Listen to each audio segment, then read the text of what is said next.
একবার দরুদ শরীফ পড়লে 10টা নেকি হয়, 10টা গুনাহ মাফ হয়ে যায়। আল্লাহ পাক 10 বার আপনার প্রতি রহম করবেন, আপনার মর্যাদা আল্লাহ পাক 10 গুণ বাড়িয়ে দিবেন। বলেন সুবহানাল্লাহ।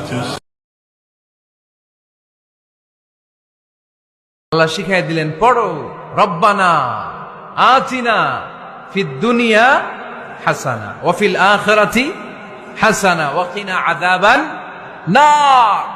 আল্লাহ, তুমি এই দুনিয়ার সব কল্যাণ আমারে দাও, আখিরাতের সব কল্যাণ আমারে দাও, আগুনের শাস্তি থেকে আমারে বাঁচিয়ে দাও। পড়েন আমিন। যে মেয়ে বলবে যে নবীর সুন্নত আছে এজন্য আপনাকে পছন্দ করি, তখন বুঝবেন যে হ্যাঁ, এই মেয়ের মধ্যে ভালো কিছু আছে। যে মেয়ে দেখবে আপনি নামাজি কিনা, দাঁড়িয়ে আছে কিনা, ইমানদার কিনা, দিনের জন্য কিছু করেন কিনা, হালাল খান কিনা, ওই মেয়ে ইনশাল্লাহ আপনার ঘরে শান্তি দিবে।